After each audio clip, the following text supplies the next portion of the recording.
Good morning. Good freezing morning. Wow.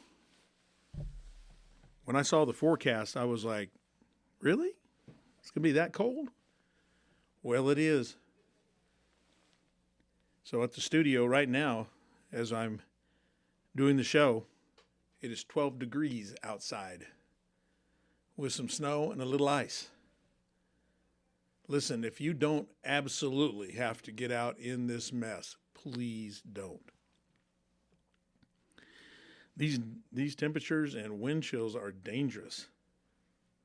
So again, if you do not have to get out in this cold weather, please stay home. Plus, the driving conditions are hazardous right now. So this show will mainly be about safety as it pertains to cold weather. Of course, I'll throw a little energy efficiency in there as well. I really wished I could have done this show a couple of days ago, and that would have given me time or more time, to prepare for this storm. And by the way, it's officially named. And that's when you know it's serious, when they name it. It's officially Winter Storm Fern. Fern. I don't care what they call it. I just know it's cold. It's cold It's cold here at the studio, here in the office. Now, of course, I'm broadcasting from the heart of Clovis, New Mexico, at Farmers Electric Cooperative headquarters. We all know the name of the show. It's, I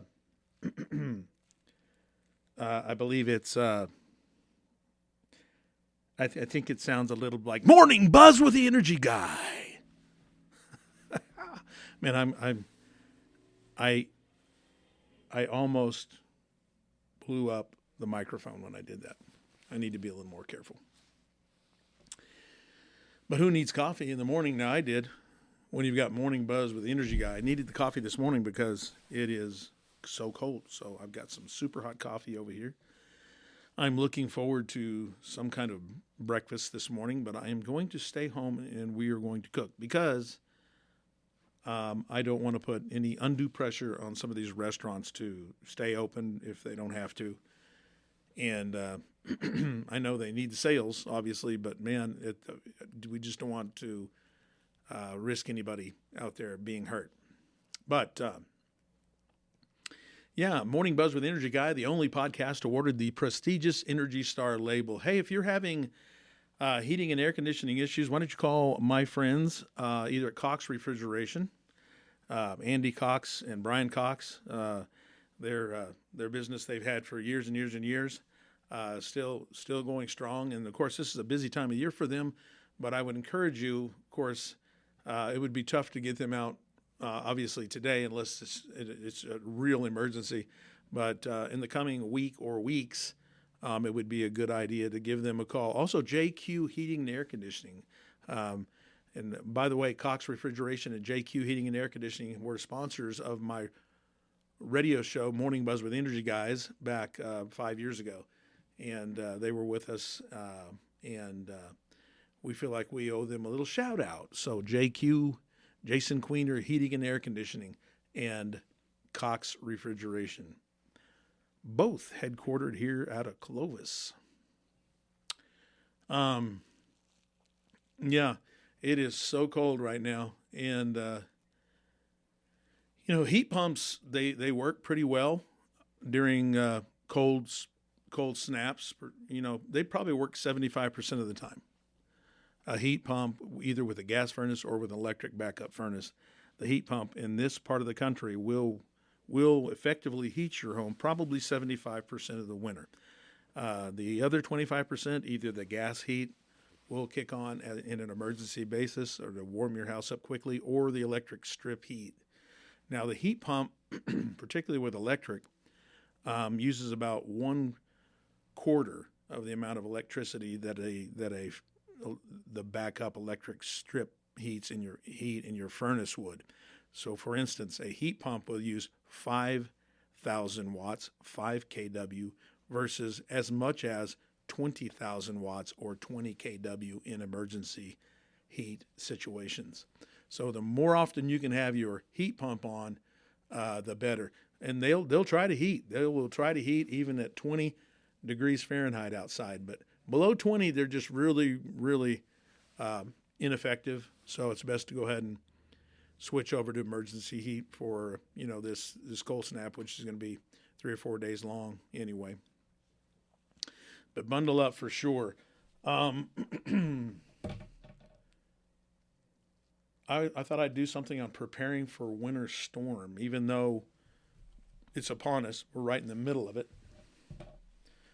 There's still time to do some of this. It's not too late for some of these things. So prepare for a winter storm by assembling an emergency kit. This is important. Food, water, flashlights, batteries, radio, medication, particularly things like that for your car. Securing your home with insulation, heat source checks, and supplies like rock salt or ice melt, I think they call it. Stay safe by staying off roads. I mentioned that earlier. Dressing in layers, that's important. And never using generators or ovens indoors. There are generators made specifically for power outages. And the one that's portable that you put, that you can move around is helpful. One appliance at a time typically, because they are not large enough to carry your whole load, your whole home load. But if it was an extended outage, you could run your refrigerator from a generator. You could run a couple of space heaters off of a generator, but not necessarily at the same time, depending on the size. But those are combustion motors that need to be operated outside. Also, using an oven indoors for heat is very dangerous and could make you sick with carbon monoxide or even cause death. So we want to avoid that at all cost. So essential preparation checklist. Emergency kit. Gather non-perishable food, at least 1 gallon of water per person per day, flashlights, extra batteries. A battery-powered radio is helpful, first aid kit, and medications. Home safety. Check smoke and carbon monoxide detectors. Ensure you have extra warm blankets and clothing. And stock up on heating fuel. I don't know if you guys know about these Minky blankets. Minky, Minky, I believe is how they spell it. But there is it's almost like a cult here at work. It started off pretty innocent, but now there's a delivery every day here at work with a Minky for somebody. There's about 4 or 5 of them that of the employees here that really are fascinated with Minkies, and just like any addiction, I suggested the other day that they look into Minky Anonymous if there's such a thing, or they need to start one. But they are very nice, and they feel like mink. They feel like a mink coat. They're very, very soft and warm, and they're kind of a heavy, almost like a weighted blanket. I've got one. I'll admit I got one. My wife got me one, and I got her one. So we've got one each, and I figured that's enough. But we'll see. My dog loves it. So whoever puts the Minky on first on their lounge chair, that's how the dog determines who they're going to lay with. So we're always rushing to get under our Minky in our chair when we get home in the evening.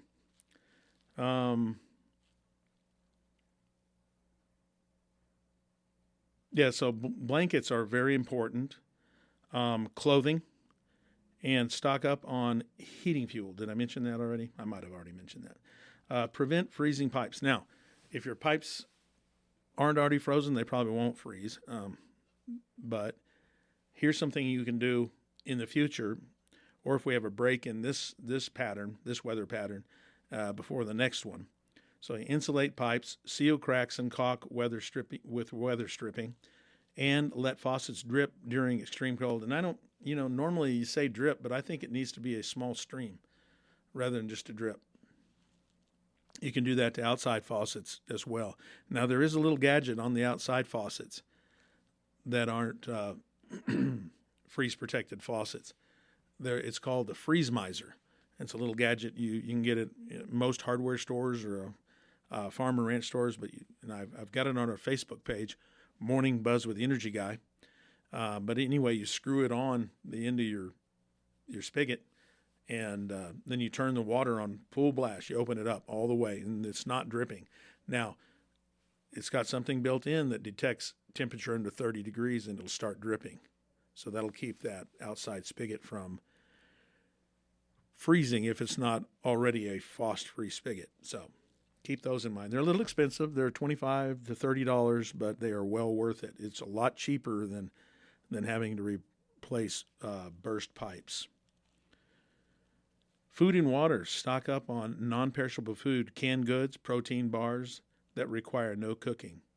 In your car or automobile, your vehicle, keep the gas tank full. Check tire pressure and keep winter emergency kit in the car, which includes blankets, scrapers, shovel, sand, or cat litter. During the storm, this is now, stay indoors. Avoid driving to prevent accidents and getting stranded.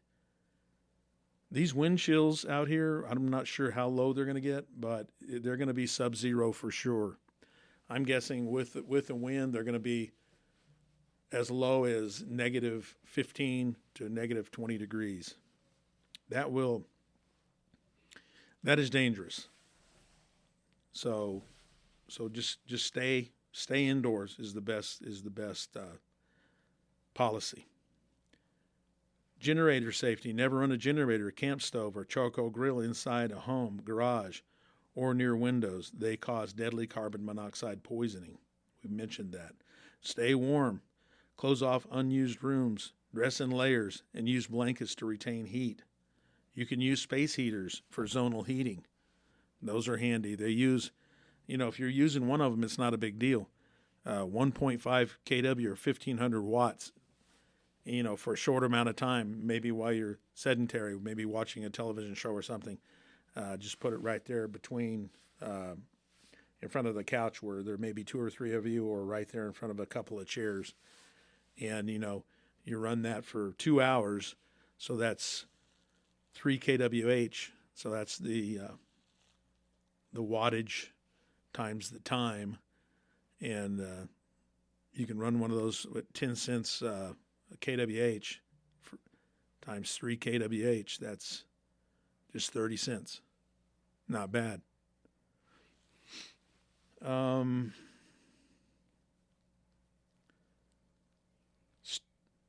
Let's see. Protect pets. This is a biggie. Bring all pets indoors. I can't imagine leaving a dog outside or a cat. Normally it would be dog. And I know they're tough, and nature provides them. But if they're used to being inside occasionally, and you leave them outside in this kind of brutal cold temperatures, they will not fare well. So try to bring those pets indoors, or at least into maybe a mudroom or a sunroom or something like that, just to keep them away from that cold wind chill. That's the most dangerous, is the wind chill. Monitor alerts. Keep up with weather reports via radio or phone. So that's kind of how to prepare and how to handle things during weather. Again, I wish I would have done this show a couple of days ago, and then it'd be, or had it ready a couple of days ago, so you would have been able to hear all this before the storm. But unfortunately, Mother Nature didn't cooperate. How to save money during extreme cold. To save money on energy during a winter storm, lower your thermostat to 68 or lower if comfortable, and use thick curtains to seal windows, opening them only for direct sunlight. Of course, we're not going to have sunlight for a while. Seal drafts with towels or plastic. Close unused rooms, and use space heaters sparingly in occupied areas only. That's what I was talking about, zonal heating, sparingly, because if you leave them on, they will add up over time. So key strategies for energy conservation during storms or preparing for storms. Heating adjustments. Set your thermostat to 68 degrees or lower while awake. Now, a lot of people 15 after the hour. So we'll need to speed up a little bit. But a lot of people think it's single digits outside. Oh my goodness, it's cold. It's freezing. I need to raise my thermostat. Really, you'd be better served by lowering your thermostat, because that delta T, and the delta T is the difference between the outside temperature and the indoor temperature, is going to narrow.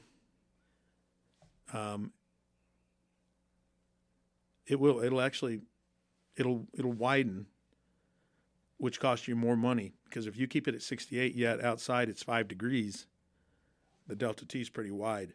You need to keep it a little more narrow, the temperatures, and you'll be comfortable.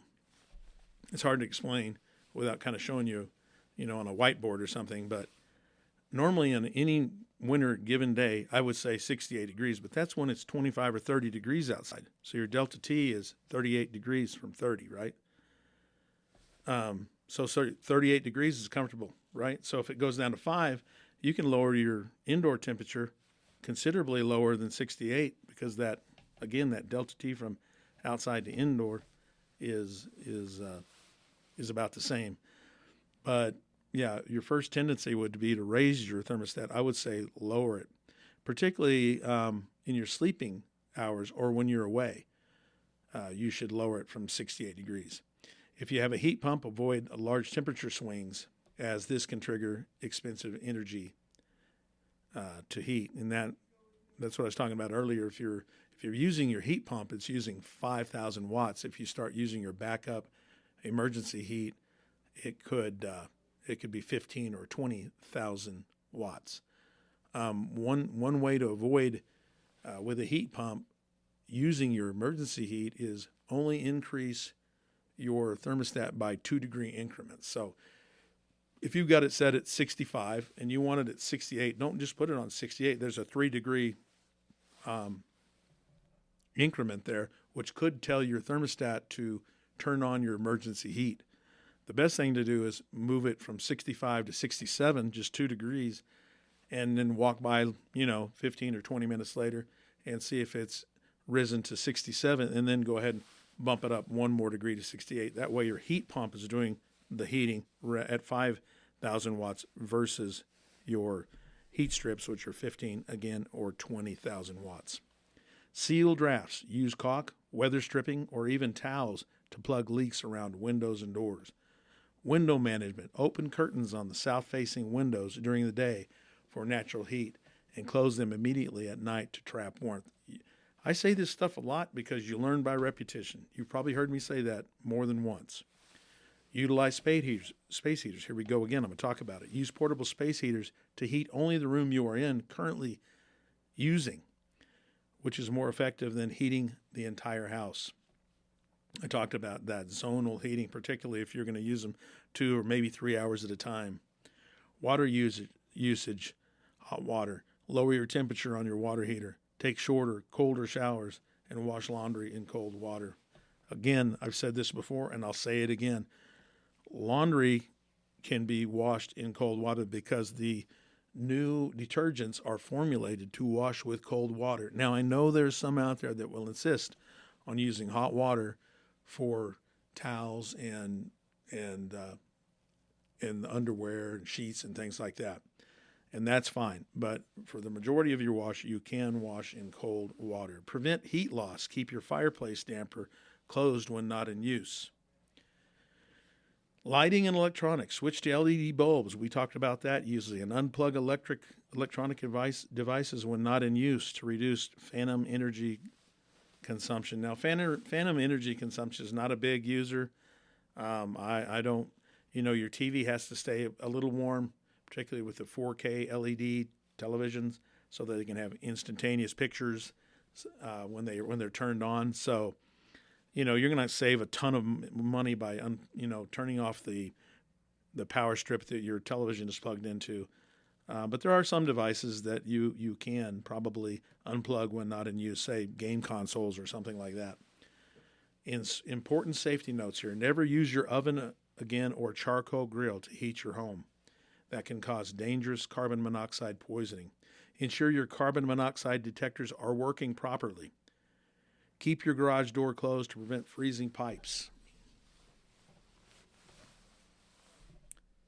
Now, if you're staying home this weekend, here's some family fun ideas, and this is something I'm suggesting. Please, if you don't have to, don't get out. This is dangerous weather we're experiencing over the next 3 or 4 days. Snowed-in family days are best spent with a mix of cozy indoor activities and quick, high-energy snow play.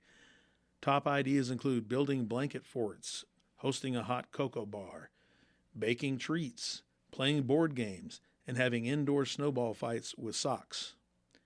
For outdoor fun, try snow painting, building a snowman. How long has it been since you built a snowman? Of course, again, these temperatures that we're experiencing right now, probably not the best to go out and build a snowman. The snow's going to be pretty icy and frozen anyway, but as it starts to melt, maybe you get your family out there and build a snowman.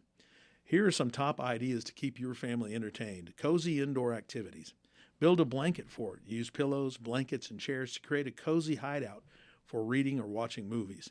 Hot cocoa bar and baking. Make hot chocolate with toppings, marshmallows, candy canes, and make cookies or muffins. These are some things that your kids will never forget. Game and puzzle marathon. Break out board games, deck of cards, or work on a large jigsaw puzzle. Indoor camping. Set up a tent. Tell stories. Tell spooky stories. Have an indoor picnic. Arts and crafts. Make paper snowflakes. Create homemade Play-Doh or make Valentines. You know, guys, February 14th, not too far away. It's going to be a little warmer than it is right now, I bet. But if you don't want to be in the doghouse out there in the cold, you better start thinking now for that special Valentine. Active fun. Host a living room dance party. Play balloon tennis. Do a family workout. Just the ideas are endless. Now, when it starts to warm up a little, here's some fun outdoor snow activities. Snow painting. Mix water and food coloring in spray bottles to paint the snow. It's safe for the environment. Classic snow play. Build a snowman. Have a snowball fight. Make snow angels. I'm telling you, folks, I've learned from my older adult children that the simplest things in life are the things they remember. You know, I was asking my kids not long ago, what are your favorite memories, in summer? And I coached my son in All-Stars baseball. And I asked my son, what was your favorite memory? He says, just time with family and maybe a 3-day weekend to the mountains, squirrel adventures, whatever, something very simple. Cookout, cooking hamburgers on a grill. And I said, oh, it wasn't the All-Star tournament baseball? Oh, he's like, oh no, Dad, I hated that. He said, by the time we were done, there's a week left and I had to go to school, so it really kind of ruined my summer. So maybe some of that stuff's overrated. Keep that in mind. Ask your children what they want to do. Fun activity. Let's see. Classic snow play. Build a snowman. Snowball fight. We talked about that. Construct a snow structure. Build a snow fort or an igloo. How about some science experiments? Make maple syrup taffy in the snow. Or create a baking soda snow volcano. We used to make ice cream snow. But we didn't use the yellow snow. Nature study. Look for animal tracks and try to identify them. Just all kinds of fun stuff. Here's a few simple boredom busters. Movie marathon. While you're cooped up this weekend, pick a winter-themed movie. Make some popcorn. Photo album sorting. Look through old family photos and organize them. That's fun. Show kids a picture and they're like an old photograph. They're like, what is this? How did Grandma's face get on this paper? Talent show play. Have kids put on a play or a fashion show using clothes from the closet. And this finally, learn something new. Teach the kids a new card game. Ensure you have ingredients for the hot meals like soup. Keep extra blankets and cozy gear on hand.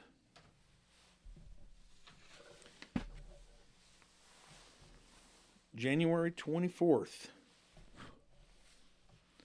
I said, starting about a month ago, we were talking about cold weather coming, and I said, historically, the coldest 2 weeks in our area are the last week in January and the first week in February. Well, here we are, folks, last week in January. And it may very well be the coldest part of this winter was this last week in January. How do I know that? I look at historical data, and I look at temperature swings. When I have a high bill concern, somebody call in. I've looked at a lot of weather over the years, so that's how I know that. Born this day, January 24th, 1941, Neil Diamond, Brooklyn-born singer-songwriter. Sweet Caroline, Coming to America, and Cracklin' Rosie, who sold over 100 million records. Neil Diamond.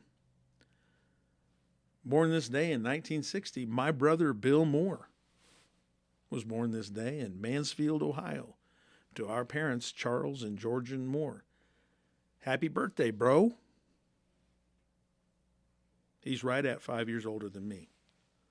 We were both born in January, and he was born in 60, and I was born in 65.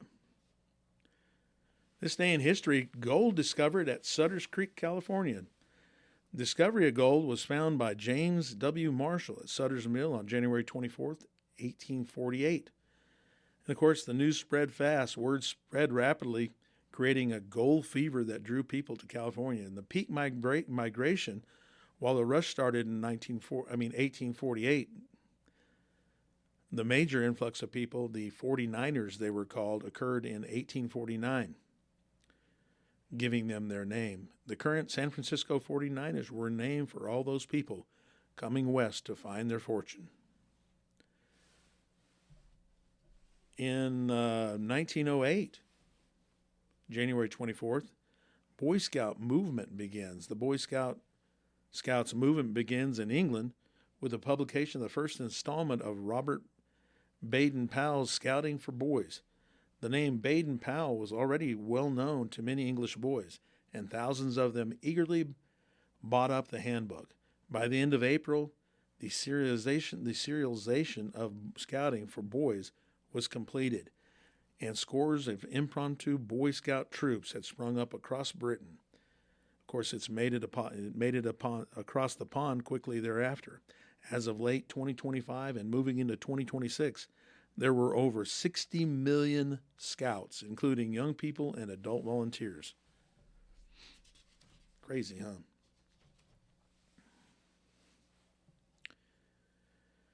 On January 4th, 1935, the first canned beer goes on sale. Canned beer makes its debut on January 24th, 1935. In partnership with American Can Company, the American Can Company, the Kruger Brewing Company delivered 2,000 cans of Kruger's finest beer and their cream ale to faithful Kruger's drinkers in Richmond, Virginia. 91% of the drinkers approved of the canned beer, driving Kruger to give the green light to further production. Well, can you believe it's already been 30 minutes? That was quick, folks. Again, if you don't have to be out today, don't go out today. It is bitter cold. I'm looking at my thermometer right now for outside, and it is 12 degrees. And I think we're expecting maybe 5 degrees overnight low.